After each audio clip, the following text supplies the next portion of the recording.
मार्च 1974 world war 2 खत्म हुए 29 साल बीत चुके थे। हर तरफ अमन और खुशहाली फैल चुकी थी, लेकिन फिलीपींस के लुबंग आइलैंड में घने और खौफनाक जंगल के बीच एक सोल्जर आज भी जंग लड़ रहा था। उसका यूनिफॉर्म जगह जगह से फट चुका था, पर उसकी राइफल और तलवार आज भी चमक रही थी। ये शख्स कोई और नहीं बल्कि जापानीज इंपीरियल आर्मी का एक इंटेलिजेंस ऑफिसर था, जो वर्ल्ड वॉर 2 खत्म होने के 29 सालों के बाद भी अकेला जंग लड़ रहा था, वो भी अमेरिकन फोर्सेस के खिलाफ। सोचिए, जब पूरी दुनिया अमन का जश्न मना रही थी, नए शहर बस रहे थे और लोग पुरानी जंगों को भूल चुके थे, तब ये आदमी तन तनहा एक ऐसी जंग लड़ रहा था जिसको खत्म हुए बरसों बीत चुके थे। इसका नाम था हीरो ओनोडा, जिसके लिए वक्त 1944 में ही रुक गया था। उसे लगता था कि दुश्मन आज भी उसकी घात में बैठा है और जैसे ही वो इस जंगल से निकलेगा उसे पकड़ लिया जाएगा। लेकिन यहाँ सवाल पैदा होता है कि कोई भी इंसान इतना पागल कैसे हो सकता है। 29 ईयर्स तक अकेले बिना किसी सप्लाई और मदद के दुनिया से कटा हुआ शख्स कैसे रह सकता है।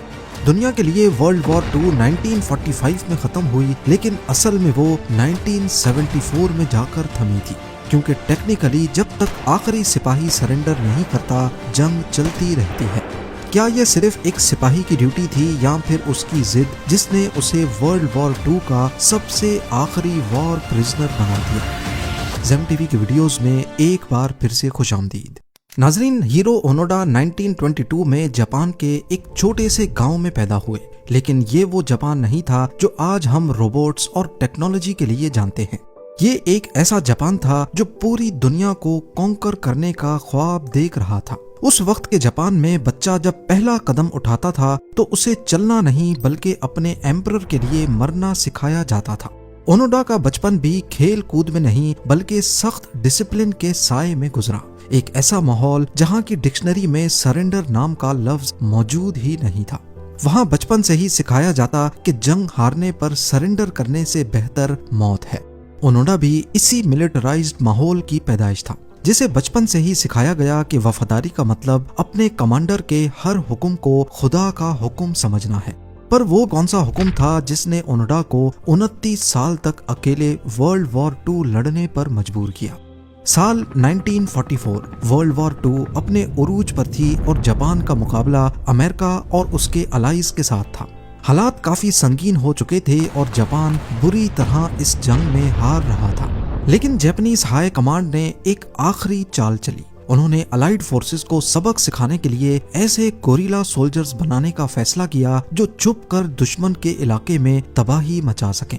हीरो ओनोडा भी उन चंद चुने हुए सिपाहियों में से एक था जिन्हें नकानो मिलिट्री स्कूल में गोरिल्ला की ट्रेनिंग देने के लिए भेजा गया। ये कोई आम मिलिट्री स्कूल नहीं था। यहाँ ओनोडा को इंटेलिजेंस, जासूसी और दुश्मन पर छुप कर वार करने की भरपूर ट्रेनिंग दी गई। उसे सिखाया गया कि कैसे अकेले जंगल में जिंदा रहकर दुश्मन की सप्लाईज को आग लगानी है और कैसे गोरिल्ला वॉरफेयर के जरिए एक पूरी फौज को थका देना है। लेकिन सबसे अहम थी वो खास हिदायत जो उसे उसके कमांडर ने दी थी। ट्रेनिंग कंप्लीट होने के बाद कमांडर ने ओनोडा की आंखों में देखकर कहा कि तुम्हें किसी भी हाल में सरेंडर नहीं करना। याद रखो, तुम्हें सुसाइड करने की भी इजाजत नहीं है। चाहे 3 साल लगे या 5 साल, हम वापस मिलेंगे, लेकिन तब तक तुमने दुश्मन को चैन से सोने नहीं देना। इन लफ्जों ने ओनोडा के अंदर एक ऐसी आग भर दी जो अगले 29 साल तक ठंडी नहीं होने वाली थी। इस मिशन के लिए ओनोडा को फिलीपींस के लुबंग आइलैंड भेजा गया। ये एक छोटा सा आइलैंड है जो पूरी तरह घने जंगलात से भरा हुआ है। जंगी एतबार से ये जापान के लिए काफी अहम था, क्योंकि यहाँ से अमेरिका और उसके साथियों की सप्लाईज गुजरती थीं। हीरो ओनोडा, जो कि अब एक इंटेलिजेंस ऑफिसर बन चुका था, उसकी जिम्मेदारी काफी सख्त थी। डिस्टरप्ट एंड डिस्ट्रॉय, यानी दुश्मन की सप्लाई लाइंस पर छुप छुप कर हमला करना, उन पर नजर रखना और जंगल के चप्पे चप्पे को दुश्मन के लिए जहन्नुम बनाना। इस मिशन पर उसे तब तक रहना था जब तक जापानीज इंपीरियल आर्मी उसे वापस नहीं लेने आती, फिर चाहे इसमें 5 साल लगे या 10 साल। अभी ओनोडा को लुबंग आइलैंड गए 1 साल ही हुआ था कि अगस्त 1945 में दुनिया ने पहली मर्तबा न्यूक्लियर वेपन इस्तेमाल होते देखा।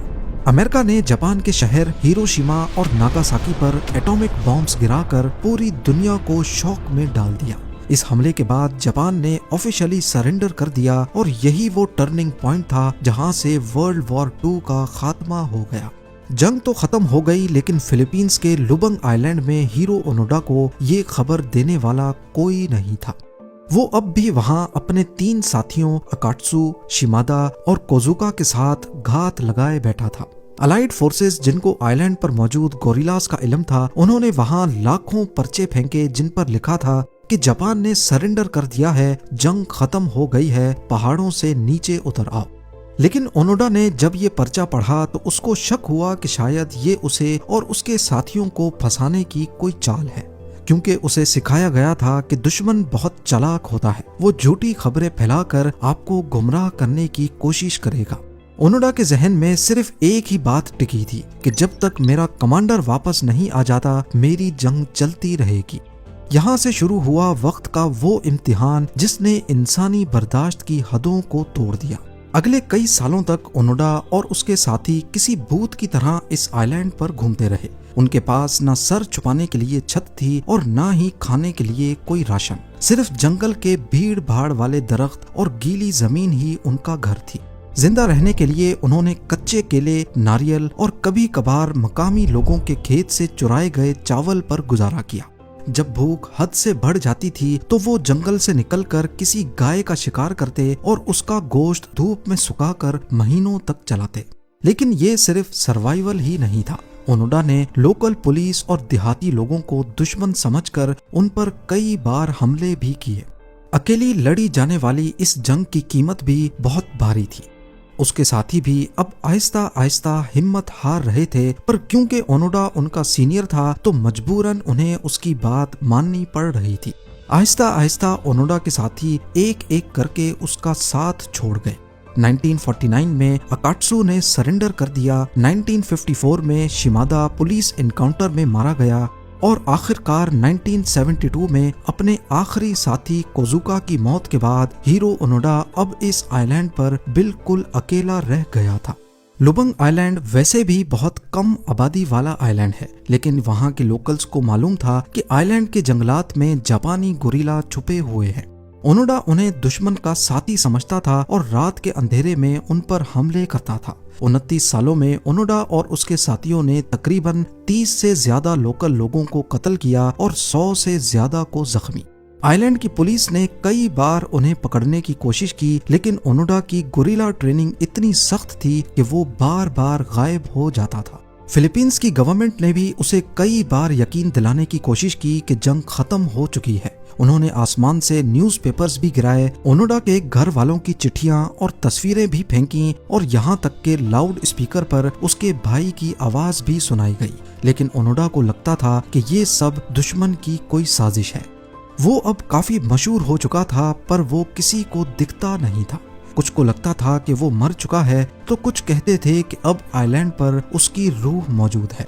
हैरत की बात यह है कि जहां फौजी दस्ते और सर्च मिशंस उसे ढूंढने में नाकाम रहे, वहीं एक 24 साल के जापानीज लड़के नोरियो सुजुकी ने ये काम बिना गोली चलाए कर दिखाया। नोरियो सुजुकी कोई फौजी नहीं था, बल्कि वो सिर्फ एडवेंचर का शौकीन था। उसकी जिंदगी के सिर्फ 3 ही मकसद थे। पहला पांडा देखना, दूसरा येटी देखना और तीसरा हीरो ओनोडा को ढूंढना। वो लुबंग के जंगल में उसे ढूंढने के लिए निकल पड़ा और सिर्फ 4 दिनों में ही उसे ढूंढ निकाला। 20 फरवरी 1974 वाले दिन नोरियो सुजुकी और हीरो ओनोडा का आमना सामना हुआ। पहले तो ओनोडा ने गोली चलाने की कोशिश की, लेकिन सुजुकी ने चीख कर जापानीज में उनका नाम पुकारा और कहा, ओनोडा सैन, एम्परर और जापान के लोग आपके लिए फिक्रमंद हैं। सुजुकी ने उसे बताया कि जापान अब एक अजीम ताकत बन चुका है, मगर ओनोडा की एक ही जिद थी कि मैं सिर्फ तब यकीन करूंगा जब मेरा कमांडिंग ऑफिसर मुझे यहाँ आकर ये ऑर्डर देगा। सुजुकी समझ चुका था कि ये जंग वेपन से नहीं, सिर्फ एक ऑर्डर से खत्म होगी। अब यहाँ मसला ये था कि जिस कमांडर ने 29 साल पहले ओनोडा को गोरिल्ला वॉरफेयर का ऑर्डर दिया था, वर्ल्ड वॉर 2 के बाद वो अब कहाँ है, किसी को मालूम नहीं था। कई दिनों के बाद जापानीज गवर्नमेंट ने उस ऑफिसर का पता लगा लिया। जो अब किताबें बेचकर अपना गुजर बसर कर रहा था। मेजर तानीगुची ये वही ऑफिसर था जिसने ओनोडा को ऑर्डर दिया था। काफी प्लानिंग के बाद एक खास मिशन प्लान किया गया जिसमें मेजर तानीगुची को लुबंग आइलैंड भेजा गया ताकि वो उस जंजीर को तोड़ सके जो 29 साल पहले उसी ने बांधी थी। जब ओनोडा ने अपने पुराने कमांडर को देखा तो वो अटेंशन की हालत में खड़े होकर सैल्यूट करने लगा। इसी मौके पर उसके कमांडर ने एक कागज निकाला और उस पर लिखे अल्फाज जोर से पढ़े, जिसका तर्जुमा है, ऑफिसर ओनोडा, जापान हार चुका है, तुम्हारा मिशन अब खत्म होता है, अपनी तलवार और राइफल दुश्मन के हवाले कर दो। 22 साल की उम्र में लुबंग में दाखिल होने वाला ओनोडा अब 52 इयर्स का हो चुका था। उसने अपनी जवानी, अपने दोस्त और अपनी जिंदगी के बेहतरीन साल उस वफादारी की नजर कर दिए थे जो दुनिया की नजर में किसी पागलपन से कम नहीं थी। ओनोडा जब जापान वापस आया तो वो एक नेशनल हीरो बन चुका था। उसने कई मर्तबा उन 30 लोगों की मौत पर दुख का इजहार किया जो उसने दुश्मन समझकर मार दिए थे। पर जो जापान वो 29 साल पहले छोड़कर गए थे, वैसा जापान उन्हें कभी नहीं मिला। अब वहाँ टेक्नोलॉजी और वेस्टर्न कल्चर का राज था। वो इस नए माहौल में एडजस्ट नहीं कर पाए और अगले ही साल जापान छोड़कर ब्राजील चले गए। 1996 में ओनोडा दोबारा फिलीपींस के उसी आइलैंड पर गए जहां उन्होंने अपनी जवानी गंवाई थी। उन्होंने वहां के लोकल लोगों को $10,000 डोनेट किए और स्कॉलरशिप फंड भी बनाया ताकि उन लोगों का दर्द कम कर सकें जिनके बड़ों को उन्होंने अनजाने में मार दिया था। अपनी जिंदगी के इस सफर के बारे में उन्होंने कई इंटरव्यूज भी दिए और अपनी किताब में भी खुलकर जिक्र किया। पर उनकी इस कहानी को दुनिया भर में शोहरत तब मिली जब 16 जनवरी 2014 को 91 इयर्स की एज में हीरो ओनोडा हार्ट फेलियर के बायस टोक्यो में दम तोड़ गए। बेशक वर्ल्ड वॉर 2 में जापान को बहुत बुरी शिकस्त का सामना करना पड़ा, लेकिन हीरो ओनोडा शायद वो वाहिद सिपाही थे जिन्होंने ये जंग तो जीत ली, लेकिन वो वक्त की जंग से हार गए। उम्मीद है जेम टीवी की ये वीडियो भी आप लोग भरपूर लाइक और शेयर करेंगे। आप लोगों के प्यार भरे कमेंट्स का बेहद शुक्रिया। मिलते हैं अगली शानदार वीडियो में।